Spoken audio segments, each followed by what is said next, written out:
ઓમ શ્રી પરમાત્મને નમઃ. આપ જોઈ રહ્યા છો આપણી યુટ્યુબ ચેનલ ધાર્મિક, એમાં આપ સૌનું હાર્દિક સ્વાગત છે.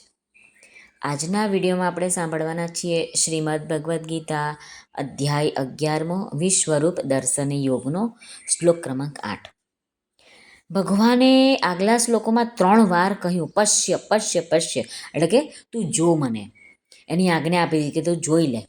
તો એ પ્રમાણે જ અર્જુન આંખો ફાડી ફાડીને જુએ છે અને કંઈક જોવા ઈચ્છે છે કે કંઈક મને દર્શન થઈ જાય ભગવાનના, પરંતુ અર્જુનને કંઈ પણ દેખાતું નથી. એટલા માટે હવે ભગવાન આ શ્લોકમાં અર્જુન દ્વારા જે જોઈ નથી શકાયું એનું કારણ કહીને એમને દિવ્ય ચક્ષુનું દાન કરે છે અને વિશ્વરૂપનું દર્શન કરવા કહે છે. તો ચાલો આપણે આજના શ્લોક દ્વારા એ જાણીએ, સમજીએ. શ્રી ભગવાનુવાચ ન તુ માં શક્યસે દ્રષ્ટુમ અનેનૈવ સ્વચક્ષુષા દિવ્યં દદામિ તે ચક્ષુઃ પશ્ય મે યોગમૈશ્વરમ.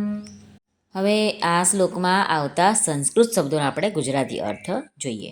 તું એટલે પરંતુ, અનેન એટલે કે આ, સ્વચક્ષુષા એટલે પોતાની આંખો વડે, મામ એટલે મને, દ્રષ્ટુમ એટલે જોવાનું, એવ એટલે જ, ન શક્ય છે નથી શકતો, શક્ય નથી, તે એટલે તને, દિવ્યમ એટલે અવલૌકિક, ચક્ષુહા એટલે આંખો, દદામી એટલે આપું છું, મેં એટલે મારા, ઐશ્વરમ એટલે ઈશ્વરીય, યોગમ એટલે સામર્થ્યને, પશ્ય એટલે જો. હવે આ શ્લોકનું આપણે ગુજરાતી ભાષાંતર જોઈએ. તો શ્રી ભગવાન અર્જુનને કહે છે, પરંતુ મને તું આ પોતાના સ્થૂળ ચક્ષુઓથી જોઈ શકવાને ચોક્કસપણે સમર્થ નથી, માટે હું તને અવલૌકિક ચક્ષુ આપું છું. એનાથી તું મારી ઈશ્વરીય યોગ શક્તિને તું જો. ન તુ મામ શક્યસે દ્રષ્ટુમ અનેનૈવ સ્વચક્ષુષા. ભગવાન અર્જુનને કહે છે કે જે તારા ચર્મચક્ષુ છે ને, તેનાથી મારું વિશ્વરૂપનું દર્શન તને નહીં થાય, કારણ કે મનુષ્યની આંખોની એટલી શક્તિ નથી કે ભગવાનના દિવ્ય રૂપને જોઈ શકે. દિવ્યમ દદાની તે ચક્ષુઃ પશ્ય મે યોગમૈશ્વરમ. ભગવાને અર્જુનને ઇન્દ્રિયોથી પણ ઉપર અને અવલૌકિક એવા ભગવાનના દર્શન જોવા માટે દિવ્ય ચક્ષુ ભગવાન આપે છે કે છે હું તને આપું છું. એટલે કે તારા આ આંખો વડે તું જોઈ શકીશ, કારણ કે હું તને દિવ્ય શક્તિ આપું છું, જેનાથી અર્જુન અવલૌકિક પદાર્થો જોઈ શકે એવી દિવ્ય દ્રષ્ટિ ભગવાને અર્જુનને આપી. આમ જોવા જઈએ તો દિવ્યતા એ નેત્રનો, આંખનો વિષય નથી, એ તો બુદ્ધિનો વિષય છે. તો પણ ભગવાન અર્જુનને કહે છે કે મારા આપેલા દિવ્ય ચક્ષુથી તું દિવ્યતાને એટલે કે મારા ઈશ્વર સંબંધી અલૌકિક પ્રભાવને તું જોઈ શકીશ. એટલે કે ભગવાન કહે છે કે મારું વિરાટ સ્વરૂપ જોવાને માટે જ તને હું દિવ્ય ચક્ષુનું દાન કરું છું. જેવી રીતે કોઈક જગ્યાએ શ્રીમદ્ ભગવદ્ ગીતા એવું લખ્યું હોય, તો જેને અક્ષરોનું જ્ઞાન સહેજ પણ નથી, અભણ છે, એ વ્યક્તિને કાળા લીટાને કાળા આકારો જ દેખાશે. અને જેને વર્ણમાળાનું જ્ઞાન છે, અક્ષરોનું જ્ઞાન છે, એ વાંચી લેશે કે આ શ્રીમદ્ ભગવદ્ ગીતા લખ્યું છે. પરંતુ જે ભણેલો છે, ગણેલો છે અને જેને ગીતાનું ઊંડું જ્ઞાન છે, તો એને તો આ શબ્દ વાંચીને જ શ્રીમદ્ ભગવદ્ ગીતા એ વાંચ્યું એટલે એના મનમાં બધા બહુ જ ચિંતનોનો પહાડ ઉપર થઈ જશે. કેવી રીતે?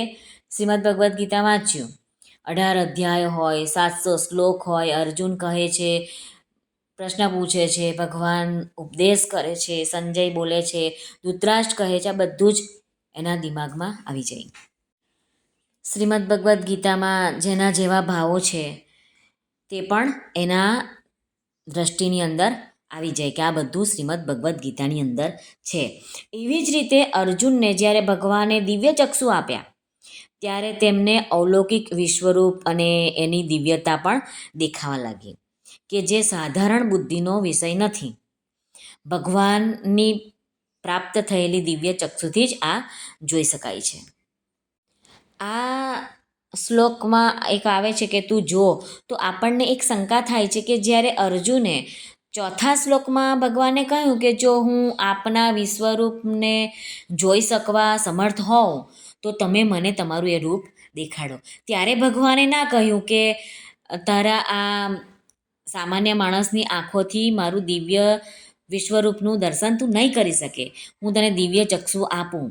પરંતુ ભગવાને પહેલાં જ પશ્ય પશ્ય એમ કહીને કીધું કે તું જો વારંવાર કહ્યું અને જોવાની આજ્ઞા આપી, તો અર્જુનને કંઈ દેખાયું નહીં. ત્યારે ન દેખાવાનું કારણ બતાવીને પછી દિવ્ય દ્રષ્ટિ ભગવાને આપી. તો સાધક પર ભગવાનની કૃપાનો ક્રમશઃ પ્રભાવ પડે છે એ બતાવવા માટે જ ભગવાને આમ કર્યું છે. કેમ કે ભગવાનનો એ સ્વભાવ છે. ભગવાન અતિશય કૃપાળુ છે કે એની કૃપાનો કોઈ અંત જ નથી. પશ્ય પશ્ય કહીને અર્જુનના મનમાં વિશ્વરૂપનું દર્શન કરવાની તાલાવેલી લાગી. ત્યાર પછી ભગવાને કહ્યું કે તારી આંખો વાળે તું નહીં જોઈ શકે, હું તને દિવ્ય દ્રષ્ટિ આપું છું, તું એનાથી જ વિશ્વરૂપનું દર્શન કરી શકીશ. એમ ટૂંકમાં કહીએ તો ભગવાને જ વિરાટ સ્વરૂપ દેખાડવાની જિજ્ઞાસા અર્જુન સમક્ષ પ્રગટ કરી અને જિજ્ઞાસા પ્રગટ કરીને વિરાટ રૂપ દેખાડવાની પણ ઈચ્છા પ્રગટ કરાવી. ઈચ્છા પ્રગટ થઈ ત્યાર પછી જ વિરાટ સ્વરૂપનું દર્શન અર્જુનને કરાવ્યું છે. એટલે કે ભગવાનને શરણ થતાં શરણાગતના બધા કામ કરવાની જવાબદારી ભગવાન પોતાના ઉપર લઈ લે છે. આમ આ શ્લોકનો સારાંશ નીકળ્યો છે. શ્રી કૃષ્ણાર્પણમસ્તુ. સર્વને ભાવથી જય શ્રી કૃષ્ણ. રાધે રાધે. હરિઓમ તત્ સત. જય ગુરુદેવ દત્ત. જય સ્વામિનારાયણ. જય માતાજી. નમઃ પાર્વતે પતે. હર હર મહાદેવ. હર સિદ્ધેશ્વર મહાદેવની જય. સર્વનું કલ્યાણ થાઓ, સર્વનું કલ્યાણ થાઓ, સર્વનું કલ્યાણ થાઓ.